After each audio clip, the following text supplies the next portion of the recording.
fanompo-pivavahana eto amin'ny Hope-Fi Radio.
Avia,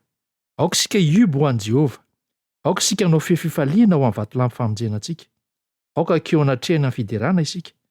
aoka hanao fefifaliana ho azy amin'ny firana isika. Andriamanitra lehibe Jehova, ary mpanjaka lehibe ambonin'ny andriamanitra rehetra izy.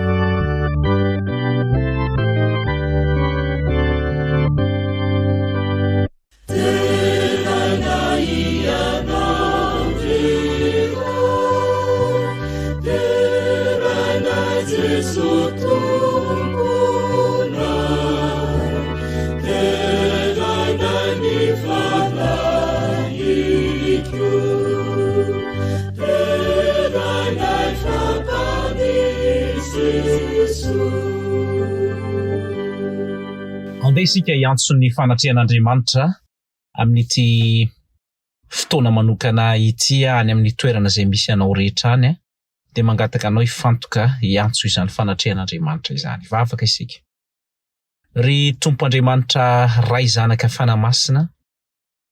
ilay Andriamanitry ny sabata, na ary izany ho tsangam-baton'ny famoronana, natao iankofany voary rehetra na any an-danitra na etỳ an-tany, mitsahatra miaraka aminay ianao, ary ao anatin'ny sabata mandrakariva ny fanatrehanao.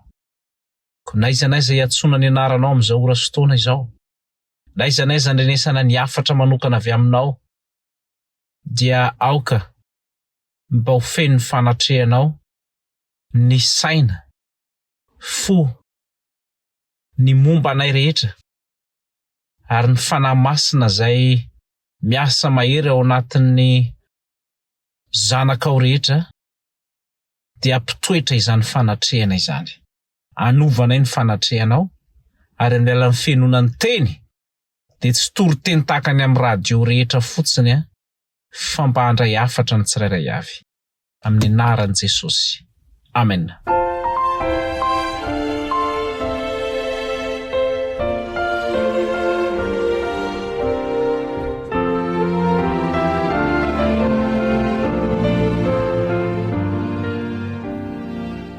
Amin'ny kafaliana lehibe no anolorana ny fiarabana feno sy anonana ny fiadanan'Andriamanitra ho amintsika tsirairay avy amin'izao sabata masina izao. Misaotra an'Andriamanitra lehibe tsika ry havana satria nitantana antsika izy, nivimbina antsika nandritra an'izay enemana lasa izay. Teo ny zavatra maro samihafa izay mety nandalovantsika, nety nandalo aretina agnamitsika, kanefa dia nisitran'Andriamanitra, nety nisy olana maro samihafa kanefa dia nivahan'Andriamanitra. ary dia afaka hidera ankalaza azy tsika amin'ity sabata ity isaorantsika be dehibe zany fitiavan'Andriamanitra sy ny famindram-pony izay mbola nasarona antsika zany nefa eo ny tsy famendrehantsika tsiraray avy. Ankehitriny koa dia misaotra an'Andriamanitra isika satria manana mpanompony izay hitondra ny teniny amin'ny teny ity dia ny pasteur Ernest Andriamparantsou zany ary enganie ny fanahy masina no ampiteny azy hitondra zany afatra sarobidy zany andona ny fotsika zany afatra sarobidy zany no ny asan'ny fanahy masina ary enganetsika tsiraray avy anaiky mba hiasan'ny fanahy masina tokoa amin'ity anio ity andray ireo fanapaha-kevitra rehetra izay tokony horaisina amin'izao sabata izao. Hiaraka hidera sy ankalazan'Andriamanitra ary sika ary manasantsika hiaraka anaratra feo hira fiderana hanaovana n'ity firana faraiky amby telopolo ity masina indrindra firana faraiky amby telopolo masina indrindra.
Manasa antsika handray ny baibolitsika ka anokatra izany eo amin'ny Josoa. Bokin'ny Josoa toko 20 ny andininy voalohany ka hatramin'ny 7. Bokin'ny Josoa toko 20 ny andininy voalohany ka hatramin'ny 7. Rehefa hitantsika izany dia ho vakintsika amin'ny anaran'i Jesosy. Ary ny tompo ny teny tamin'i Josoa hoe, lazao amin'ny zanak'Israely hoe, fidio ny tanàna fialofana izay nasaiko nolazain'i Mosesy taminareo amin'ny sirany izay nahafaty olona tamin'ny fanatsiny nina, koa fialofana ho anareo izany mba tsy ho azon'ny mpamaly rà. Ho tahinana izany teny izany hitondra fampahirezana ho antsika tsirairay avy amin'ny tian'io ity. Amen.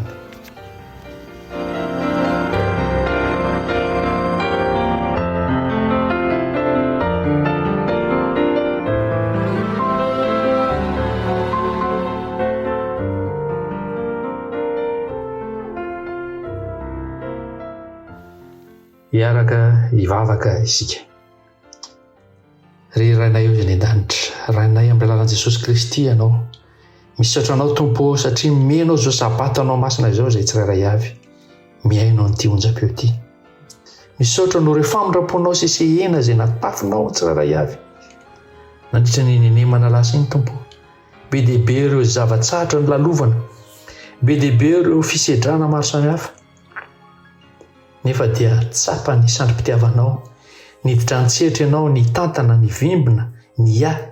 misaotra Tompo no zavatra rehetra nataonao sy mbola ho ataonao amin'ny fiainan'ny tsirairay avy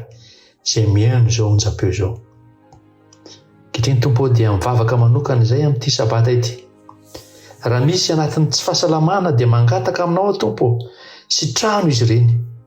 Midira an-tsehatra amin'ny fiainan'izy ireny ianao, tendreo ny loharanona aretin'ny tsirairay avy. Aoka ianao nanao fahagagana Tompo amin'ity sabata ity hanasitrana ireo zanakao rehetra, ireo izay mangataka aminao rehetra an'izany fahasalamana izany. Mety misy anatin'ny olana maro samihafa ihany koa ankehitriny Tompo, ianao no angatahanay mba hampahery ny tsirairay avy, hamaza ny olana izany ary hampahita finoana ao anatin'izany toe-javatra izany ianao Jesosy, ka tonga an'izy ireny hijery ny tsy hita fa ny hita kosa dia mandahatra vetivety ihany. Aoka mba hibanjina satria misy anton-javatra ao izay tianao hita. Aoka mba hibanjina n'izany tsirairay avy. Ary ankehitriny koa Tompo dia mitondra manokana andreo izay mety azo pahoriana izay, mety ezanao hampaherina izy ireny ary hitsidika ny tokantrano tsirairay avy, hanome fampiononana feno ho an'ny tsirairay avy. Ary arovy Tompo ny zanakao rehetra amin'ny insécurité rehetra, ianao ny tantana sy vimbina, naiza ale, tsisy loza anjo na andro na alina. Dia manantena izay Tompo, fanatrika izao fotoana izao ianao. Da io ny mpanomponao izay hitondra ny teninao amin'ny tian'io ity, fa nanao masina ianao ampiteny azy. Ary aoka Tompo ny hafatra izay omaninao anay anio mba andona ny fonay tsirairay avy izany, ary hanova ny fiainanay mba hahatonga anay hanara-dianao, hanara-raotra ny fotoana rehetra izay ahafahana mbola manatona anao. Fa dia tonona izao vavaka izao amin'ny anaran'i Jesosy. Amen.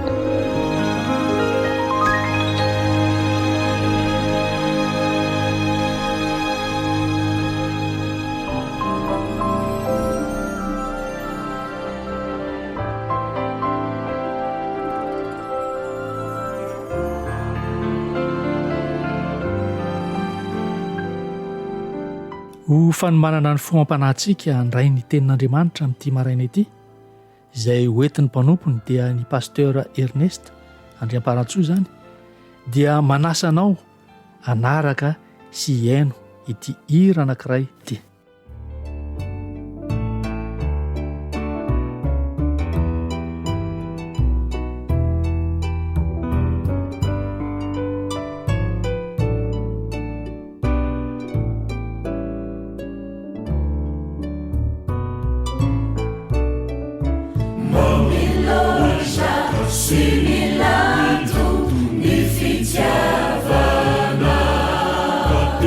Tsara voce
namako malala isany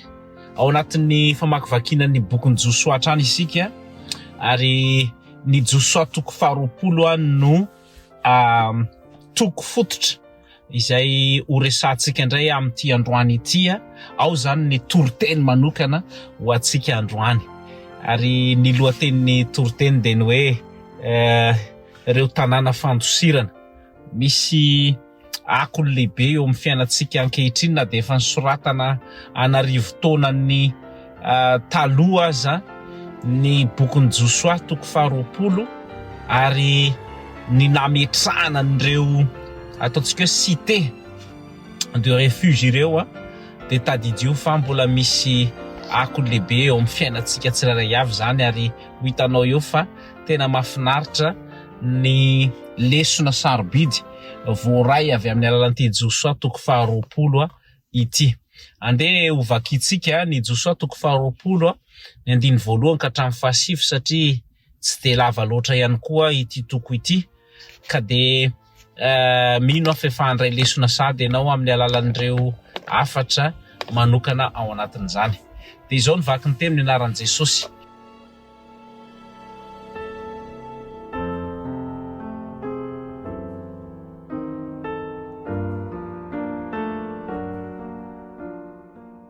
Ny nifidianana ny tanàna fandosirana ho an'izay nahafaty olona tsy nahy. Ary Jehova niteny tamin'i Josoa ka nanao hoe lazao amin'ny zanak'Israely fidio ny tanàna fantosirana izay nasaiko no lazay Mosesy taminareo. Antosira izay nahafaty olona tsinahy, dia ho fantosirana ho anareo izany mba tsy ho azon'ny mpamaly raha. Ary raha misy mandositra ho ao amin'ny anankiray amin'ireo tanàna ireo ka mijanona eo anoloan'ny vavahady, ary mandahatra ny teniny eo anatrehan'loha olona amin'izany tanàna izany, dia ampidiriny ho ao an-tanàna izy ka omeny toerana mba hitoetra ao aminy. Ary raha manenjika azy ny mpamaly raha, dia tsy hanolotra ilay nahafaty olona ho eo an-tanany izy satria nahafaty tsinahy ny namany, fa tsy dia nankahala azy teo aloha. Dia hitoetra eo amin'izany tanàna izany izy mandra-pisehony eo anatrehan'ny fiangonana ho tsaraina, sy mandra-pahafatiny izay mpisorona be amin'izany andro izany, dia hiverina ilay nahafaty olona ka hody any an-tanàna sy any an-tranony, dia any amin'ny tanàna izay nialany fony izy nandositra. Dia nanokana ny Kadesy any Galilia any amin'ny tany avoan'ny Naftaly izy sy Sekema any amin'ny tany avoan'ny Efraima ary Kiriat-Arba, Hebrona izany any amin'ny tany avoan'ny Joda. Ary dia nifidy amin'ny Bezera any anefitra amin'ny tany lemaka izay any firenen'ny Robena izy, ary Ramota izay any Gileada any firenen'ny Gada, ary Golana any Basana izay any firenen'ny Manase any andafiny atsinanan'ny Jordana tandrifin'ny Jeriko. Ireo ny tanàna voafidy ho an'ny zanak'Israely rehetra sy ny vahiny eo aminy handosirany izay rehetra nahafaty olona tsinahy, mba tsy ho fatin'ny tanàna mpamaly raha izy raha mandra-pisehony eo anatrehan'ny fiangonana. Araka nambarako teo dia hoe iresaka momba kely ny ity tantarany ilay tanàna fantosirana ity, ary ny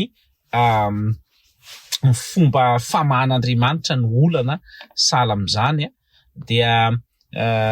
miditra antsehatra zany ny tompo hoe fa ahoana moa mbola nasiana an'izay zavatra izay. Raha ohatra zany ka alaitsika sary an-tsaina dia hoe teo amin'ny tantara taloha zany dia raha ohatra hoe misy ohatra tsotra zany zao hoe misy mpiara-miasa, misy olona miaraka miasa any an-tsaha, dia miara-miasa eo ry zareo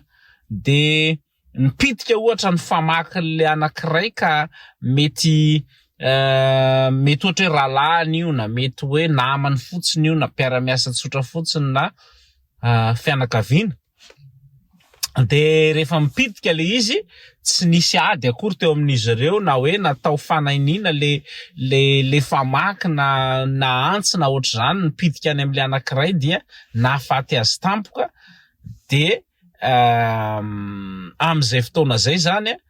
dia tsy midika hoe zavatra natao fanainiana le izy, fa eo zany le hoe tsinahy, tsy nisy nieritreritra mihitsy zany hoe mety hitranga. Ary be dia be moa zavatra ohatran'izany na iny amin'ny fiainana izy misy zavatra hoe tsy fanainiana nefany mety mitranga, mety ho accident zany, zay mihitsy moa zany le izy hoe mety accident zay nitranga, mety tsy nanao fanainiana. Ny accident koa ane mety tsy voatery hoe le olona mety hoe nandona na le olona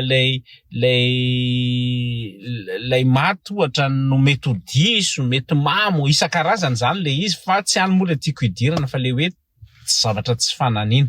Dia ny lalàna nefa dia hoe zay rehetra nandatsa-drà na namono dia tonga dia misy zany zay famaliana ny rahan'ny olona io zay le hoe tonga dia aina solon'ny aina mihitsy zany tamin'izany fotoana zany, dia tsy maintsy alatsatra, tsy maintsy vonoina koa le anankiray zay le hoe nify solon'ny nify, maso solon'ny maso. Dia eto koa zany raha mandatsa-drà ianao dia tsy maintsy alatsatra ohatran'izay ihany koa. Ka eto zany Andriamanitra dia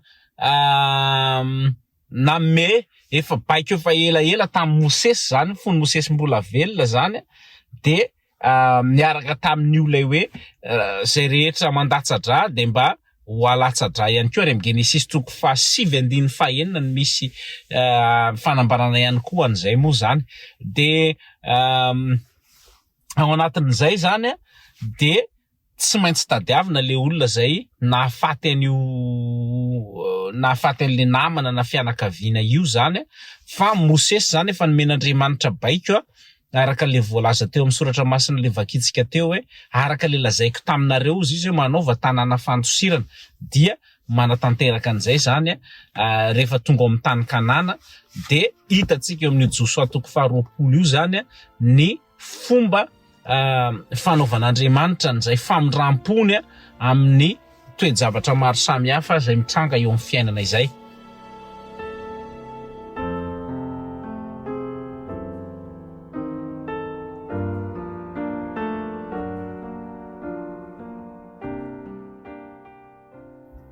De ny zavatra voalohany izay tiako resahana zany tsy ampitan'ity afatra ty amintsika de zao misy zavatra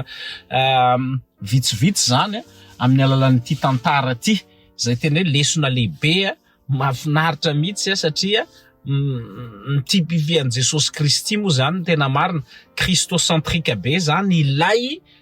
tantarany Josoa toko faharoapolo ty. Voalohany aloha zany de zao hoe tsy idean'olombelona zany le izy hoe andaotsika mba hanao cité fanosirana de zao daholo tsy takatry ny olombelona zany fa Andriamanitra mihitsy zany manana le ide hoe manaova an'izany tanàna fanosirana izany ianao ary ao anatin'io zany de zao daholo ny toe-javatra zay atao mikasika ny hoe nisy nanao crime zany de zao ny fepetra mikasika an'le izy de zany hoe tena hoe ordre avy amin'Andriamanitra mihitsy zany ary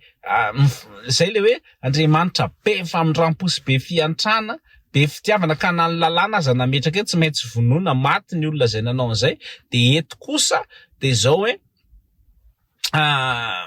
afaka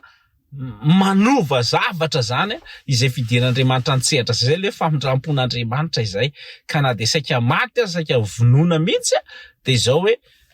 afaka mahazo foana ny fiarovana, afaka mahazo foana ny fitsarana marina satria hitantsika eo zany hoe manao ahoana tokoa moa zany rehefa tonga ao amin'le cité rehefa mandositra eo zany le izy.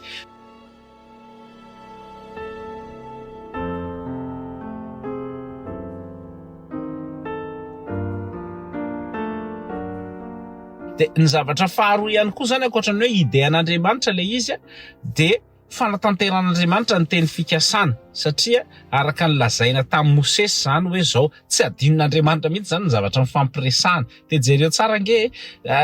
na ny fizarana tany na ny mikasika an'ireo teny fikasana momba n'izany tany fanampanantenana zay omena le hitantsika teo aloha rehetra zany de tsy niala mihitsy ny teny fikasan'Andriamanitra de eto izy de nahatsiaro an'izay indray hoe efa niteny tamin'ny Mosesy inona ny solution ny amin'ny olona zay mety tratrana problème na accident sahala amin'izany de ho vonoina daholo ve zany na ny valeur ny rasy ny ain'ny olona anankiray aza tena zava-dehibe eo anatrehan'Andriamanitra ka tsy hoe vonoina na ataotao foana zany ankeny tsy hamonoana tena be dehibe ny olona mamono tena nefa tena hoe misy valeur ianao zany mety mieritreritra hoe manao zavatra tsy na matoa zany ny olona anankiray mety hoe misotro mety hoe mihinana ireo karazana zava-mahadomelona rehetra mety hoe mamosavy ihany koa angamba matomitranga zany zavatra rehetrarehetra zany tsy zava-dehibe amin'ny olona ny aina matetika ka eo zany no hoe Andriamanitra zay tompontsika de tena mahatsapa mihitsy hoe tena zava-dehibe ny aina ka dia manatanteraka ny teny fikasana sy mandamina mikasika an'izany fa tsy hoe misy maty tsy de ripaka daholo ny fianakaviana ray manontolo.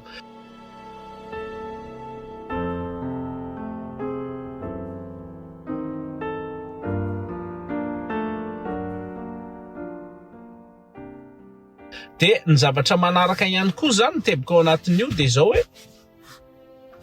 ity cité ity zany ilay ireo toerana zay fandosirana ireo de ho an'ireo zay nanao zavatra tsy nahy zay le nitenentsika teo tsy natao an'ny olona rehetra zany le izy fa raha ohatra ka nahafaty olona tsy nahy ianao ary tena hoe tsy fanainina zany na hoe tsy nisy ady tsy isy ninona akory fa de ohatrany hoe tonga ho azy teo le izy de amin'izay fotoana zay zany de afaka mandeha makao fa tsy hoe zay rehetra mpamono olona de afeninao anatin'io daholo zay rehetra mpanota de afeninao anatin'io daholo ka manjary lasa tsy marina ndray zany Andriamanitra amin'izay fotoana izay. Inona moa no tiana resana amin'izany hoe ny famindrampon'Andriamanitra zany dia afaka manavaka tsara mihitsy ny amin'ny hoe olona anankiray izay tena namono akitsirano zao fotsiny sy ny hoe zavatra mety sy na zany ty marina amin'ny fitsarany Andriamanitra teboka lehibe zany. Ka tsy manamarina ny zavatra diso sy ny tsy mety izy na hoe miezaka manamarina foana na de efa diso aza le zavatra atao fa mamaly ny olona rehetra araky ny asany. Ny fitsarany eto ambonin'ny tany mantsy ry hava malala de zao hoe na de efa diso aza hoe hito mainty de tena atao fotsy mihitsy hoe fotsy io fa Andriamanitra zany rehefa ty diso de diso arak'izay ary zay marika an'ity le hoe tonga eo amin'ny fetrany sy ny fitsaran'Andriamanitra rehefa manao fananiana sy mikiry biby mandrakariva ny olona anankiray.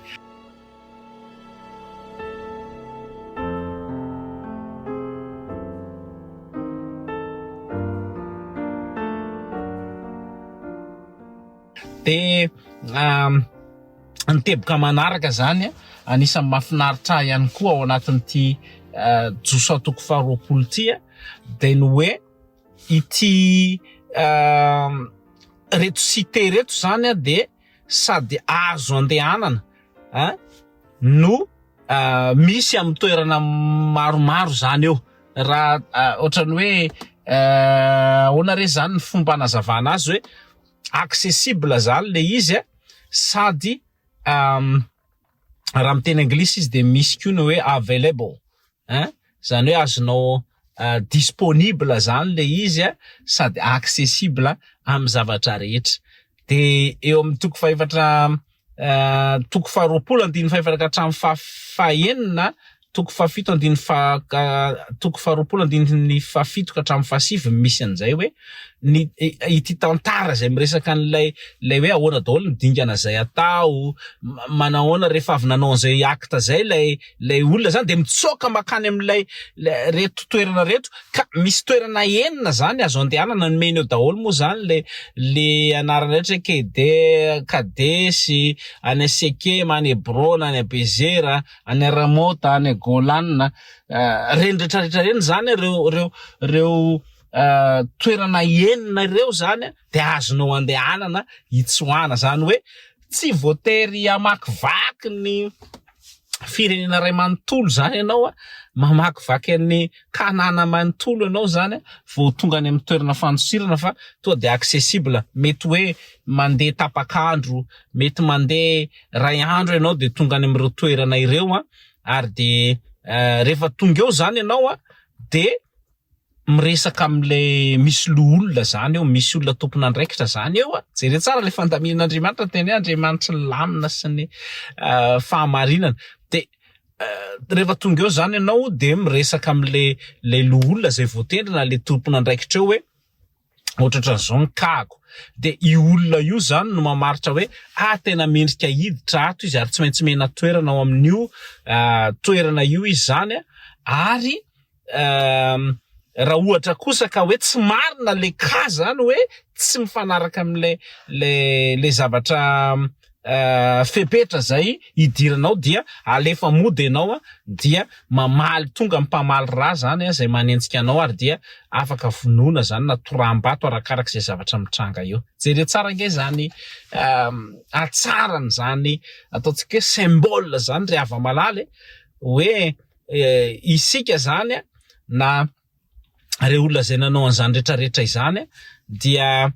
mendrika ho faty kanefa de manana an'izany fahasoavana lehibe zany avy amin'Andriamanitra rehefa ao amin'ilay tanina mpanantenana zany fa tsy afaka ny vonoina ianao amin'izay fotoana izay ary dia afaka tonga amin'ny toerana rehetra accessible zany ny famindrampon'Andriamanitra ary misokatra ho an'ny rehetra ihany koa le izy tsy natokana ho an'ny satria rehefa jerentsika amin'ny 5 107 aza de mbola miteny ihany izy ndreo vakitsika ireo ny tanàna voafidy ho an'ny zanak'isy rehetra sy ny vahiny eo aminy andosirana zay rehetra nahafaty olona tsy na mba tsy ho fatin'ny tanam-pamaly ra izy mandra-piseho ny anatrehan'ny fiangonana tsy natao an'ny zanak'Israely ihany dramana fa accessible ihany koa ary disponible ho an'ny vahiny koa araka ilay toerana ty zany hoe tsy manavakavaka Andriamanitra fa afaka mahazo famindram-po daholo n'izy aza mieritreritra mihitsy ianao za vahiny za tsy ao anatin'ity fiangonana ity za miaino an'izany fotsiny fa ito zany mba radio kristiana tsy ariavana manana toerana manana zavatra manokana anao Andriamanitra ary accessible ho antsika rehetrarehetra izany zavatra izany.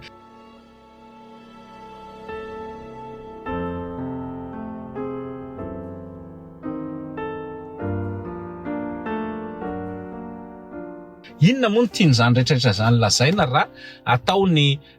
fampiarana sy ny afatra manokana amin'izao androntsika izao de tadidio ry havana fa Jesosy Kristy zay zany ny teboka lehibe zay tena tiana asongadina hoe Jesosy Kristy ange ilay cité de refuge izy ilay amin'ny teny anglisy koa de mahafinaritra ny fomba nazavako azy zany hoe eternal city of refuge zany hoe tena lay toerana fantosirana mandrakizay ho atsika mianakavy zany ary Jesosy rery ihany mety nisy enina tam'izany fa ty Jesosy rery ihany de ampy nisa enina mantsy dia isa olombelona ihany tsy feno tsy fahatanterana hoe nahoana natao enina zany le izy fa eto zany Jesosy Kristy tokana ihany ary izy ilay cité mety izy ihany koa ilay cité fampitony ilay tena hoe fandosirana ho an'ny mpanota sy izay nanao eloka ka na misy aza ny hoe ota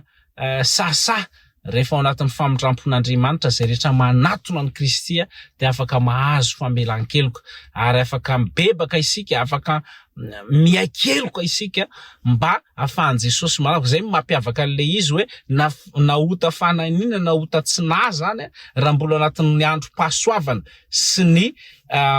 fotoana manokana zay amin'ny efitra masina indrindra ny Jesosy Kristy ao anatin'ny fotoana famindram-potsika izao de afaka mahazo famelan-keloka daholo isika mety mizahatra tena ianao mahafantatra azy hoe tena fananina nataoko ty manatona ny Jesosy dia azo famelan-keloka ianao ary ho feno fitahiana no avinao sy mombanao rehetra mety misy zavatra zay mety tsy fananina tokoa le izy mety ho tatsina dia reny rehetra reny zany zay moa le tokony iainany zanak'Andriamanitra rehetra ankehitriny araka ny voalazan'ny epistily ny soratan'ny Petera izay hoe mba efa any amin'le tsina zany sisa no tokony miaina isika fa tsy hoe mbola miaina ao anatin'ny fahotana isan-karazany ihany ary tsy manaiky mihitsy fa de mijanona ao anatin'izany fahotana izany raha ny tena izy zany de ao anatin'izay le resaka momba ny hoe mba efa any amin'ilay hotatsina raha misy ozy izy manota de mba le any amin'le resaka hoe tsy voatery ho fananina foana zany ny fahotana zay atao fa isika zany de afaka mahazo an'izany famelan-keloka zany foana na manahoana ny zavatra zay niainany tsirairay avy ankehitriny ao am' Jesosy Kristy zay natao hoe famindram-po zay natao hoe fahasoavana zay ny tena tian'ity teny soratra masina mikasikan'ny lay toerana fandosirana ty resahana ne ry ava-malala de Jesosy mihitsy ilay fandosirantsika tsirairay avy andao andositra am' Jesosy andao isika rehetra samy ezaka eo ambanin'ny fitarian'ny fanamasina mba tena ho tonga am'izany cité fandosirana izany dia ao am' Jesosy Kristy irery ihany no afahantsika manana izany toerana izany ka eto zany de hitatsika fa samy efa nanota izy rehetra hoy soratra masina ary tsy manana akory ny voninahitr'Andriamanitra isika rehetra ge tsy mendrika mihitsy ary ny tambony ota ozy izy dia fahafatesana mendrika no faty daholo tsika rehetra fa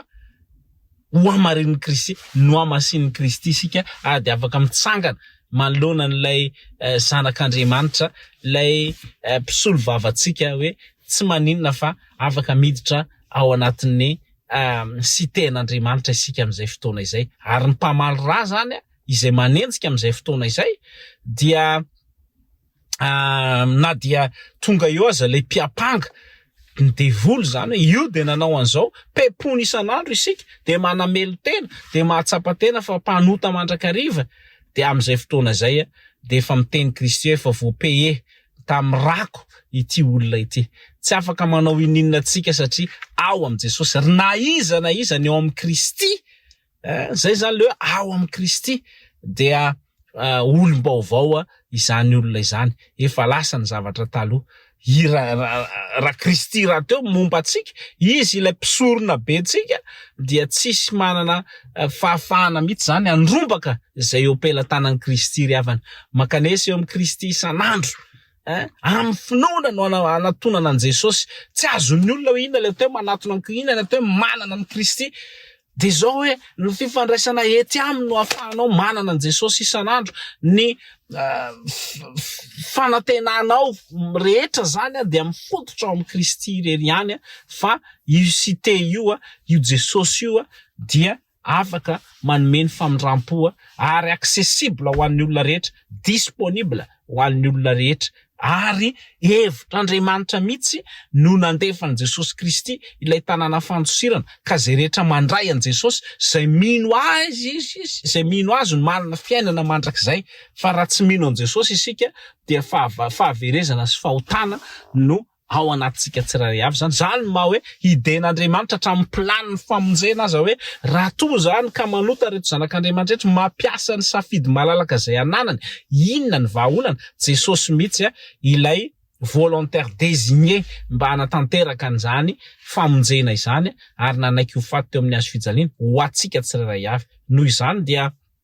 manatona ny Kristy zany na manahoana, na vahiny isika, na gentilisa isika, na mahantra na manan-karena, na iza dia accessible ao atsika, disponible ao atsika mandrakariva Jesosy ary mbola manao an'izany rehetrarehetra izany izy. Ndao andositra eo am Kristy, tsy maintsy miazakazaka mihitsy isika. Fotoana fiazakazahana izao mba handraisana ny fanamarinan'i Jesosy ry havana, handraisantsika ihany koa ny fiarovana feno avy amin'izany Kristy izany. Fa raha vao ohatra ka tsy zay le toe-javatra misy de na isika aza maty ny Satana ety andalana, izy de tahaka an'ireny liona mierina mitady zay arapany reny, ka izay rehetra manota sy mijanona amin'ny fahotana de ireny mihitsy no aripaky Satana voalohany indrindra reny. Ary any anatin'ireny enao le tsy vonona mihitsy sy mitoetra anatin'ny fahotana no miseho ny accident, miseho ny fipoahana, miseho ny zavatra rehetra, andihana fahafatesana tsy hay hoe ahoana, de ao anatin'ny tsy fiomanan'ny olona, ao anatin'ny tsy fahavitan'ny olona, fihavanana amin'Andriamanitra, de reny rehetrarehetra reny zany no mahatonga ny Satana miditra ny sehatra mamono ny olona ka tsy mahazo ny famindrampon'Andriamanitra satria tsy nandositra ao am Jesosy Kristy. Raha mbola velonaina ianao mandray an'izany hafatra izany, raha mbola ao anatinao ihany koa fanamasina zay miasa, de zao hoe tongava manatona an Jesosy, manatona ny fiangonana, andao hivavaka, andao hanompo an'Andriamanitra ary aza miala ihany koa amin'ny fiainona ny tenin'Andriamanitra, miala nonja ampiosala am'izao fa mitaiza ny ara-panahinao reny rehetrarehetra ireny. Ka raha ho avy zany ny mpamaly ra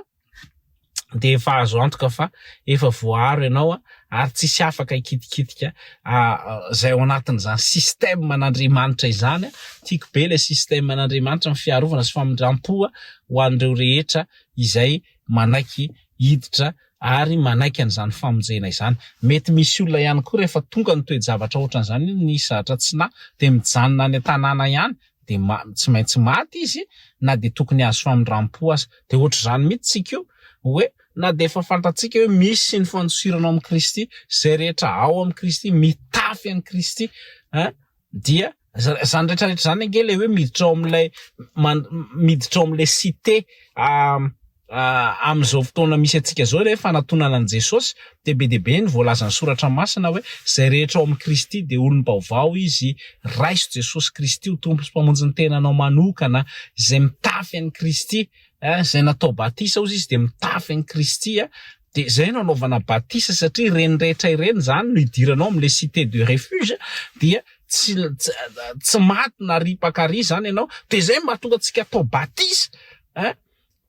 ny Romanina ihany koa miara maty amin'ny Kristy, maty isan'andro am' Jesosy Kristy, maty ao amin'ny ota zany no tiana resahana hoe mibebaka miaikeloko ianao satria hiditra any am'ilay toerana zay efa omanin'ny Kristy tsy ho ela.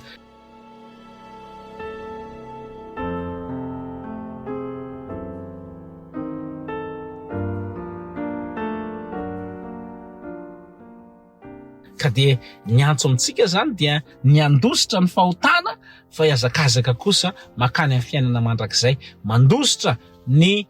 fahotana na fananina na tsy fananina de manatona an Jesosy Kristy. Fa raha ohatra ka tsy zay dia mijanona eo isika tsisy fahamamarinana ary tsisy fanamarinana eto ambon'ity tany ity, fanamelohana ny be deaibe eto fa manatona ny Kristy isika ary de tsy manatahotra isika satria ampidirin'ny Kristy ho isan'ireo zanany ary ndray andro any izy de hiteny manao hoe tsara ry mpanompo tsara sy mahatoky midira ny fifalian'ny tomponao. Tsy voatery hoe ny amin'ny fanatitra sy ny vola ihany fa ny amin'ny fatokinao na amin'ny fibebahana na amin'ny fanompona de ozy izy hoe midira ny fifalian'ny tomponao fa izany mihitsy mendrika antsika tsirairay avy miditra ao am'izany cité indrindra ilay cité lehibe indrindra de Jesosy Kristy zany mahazo ny fiarovana ianao mahazo ny famindrampo ianao, mahazo ny fiainana mandrakizay ianao ary tsy hisy tsony ny fahafatesana ao anatin'izay. Ary tadidio ihany koa fa ilay fahafahana miverina ny tanàna zany dia zavatra anankiroa le izy, na ianao raha voaheloko ianao zany hoe tsy marina le zavatra nyteneninao zany hoe tena nafananina zany nataonao zany rakaraka an'izay fitsarana ataon'ilay loholona eo de miverina any. De ny zavatra anankiray raha tafiditra ao indray ianao de zao hoe rehefa maty le mpisorona be ho izy de zay vao miverina ny tanàna ary tsy azoko tiana tsony. Zay zany no zay no afaka mivoaka makao mandra-pahafata le mpisorona be fa itsika manana le mpisorona be tsara lavitra zay maty ny solo antsika de Jesosy Kristy. Jere tsara nge le tandindona sy le symbole anatin'izay izy lay mpisorona be tsika zay maty mba atonga antsika rehetra anana an'izany fiainana mandrakizay zany. Mandosiro am Jesosy Kristy aza miandry ela tsony fa raha efa niodina ianao efa niala ianao manao karazana fahotana maro samihafa ianao niala tao amin'ny fiangonana ianao tsy manompo tsony ny anangatsika ianao fotoana mety zao iverenana raha mandre an'izao afatra izao ianao fa maty any ivelany any ianao na ao anatina zavatra tapoka ianao de maty de zao hoe mety tsy tafavoaka am'izay fotoana izay fa de mbola velona iny mbola mandre an'izany afatra izany miverena aingana fa fotoana mety indrindra izao aza mamono tena any amin'ny fifohana fisotroana sy ny fidorohana maro samihafa indrindrarindra n'izao fiainana izao ry hava malala midira ao am Jesosy Kristy angataony fanahy hanovanao mangatà mihitsy inona ny fomba atao Jesosy mba hanovako an'izany fa efa miaina ao anatin'ny ota loatra miaina anatin'ny zavatra fanahinina zay conscient be anao fantanao mihitsy tsy mety ty fa de mbola mitoetra ao ianao ary mijanonao fotoana mety zao iverenana am Jesosy fa efa miamanakaiky ny fiafarany zao tontolo zao ivavaka ho anao mba tanteraka izany afatra izany eo amin'ny fiainanao manokana ivavaka isika.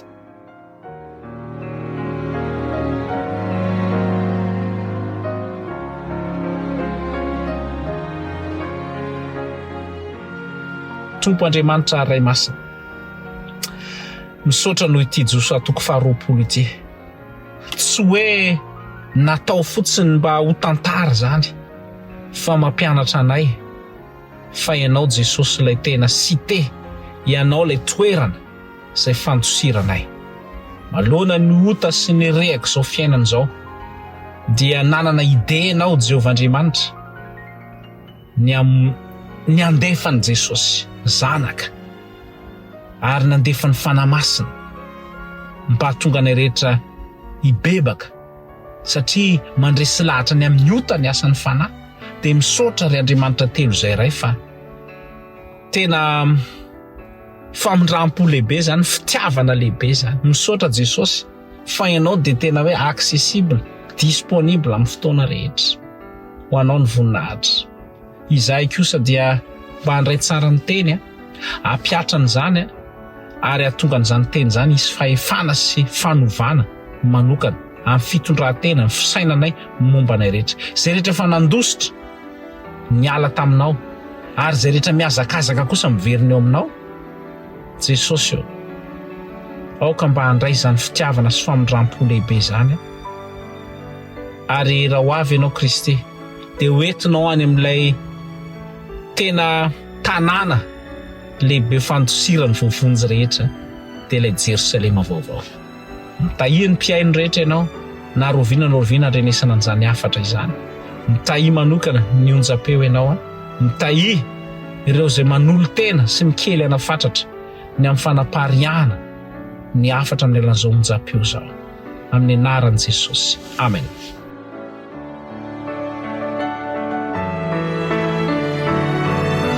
Samy mahery raha lasana bavy malala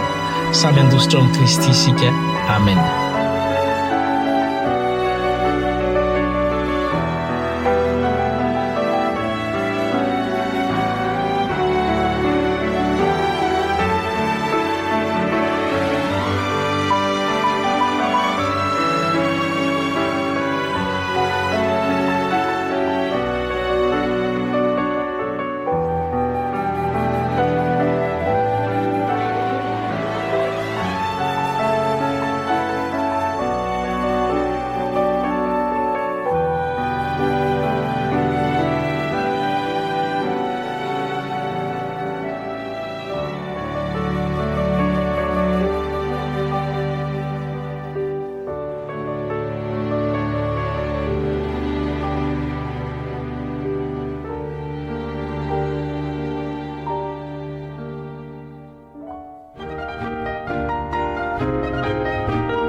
Misaotra an'Andriamanitra lehibe indray isika satria mbola afaka nandria ny teniny manokana izay noentiny mpanompony teo iny.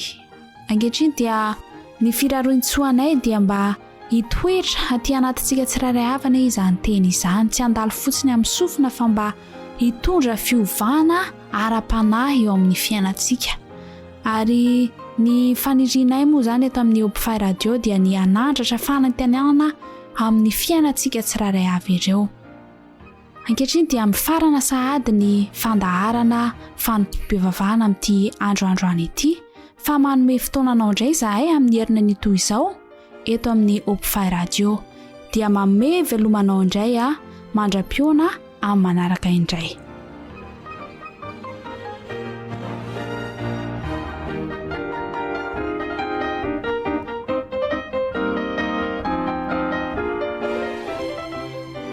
Narainao teo fanompompivavahana eto amin'ny Hope Radio.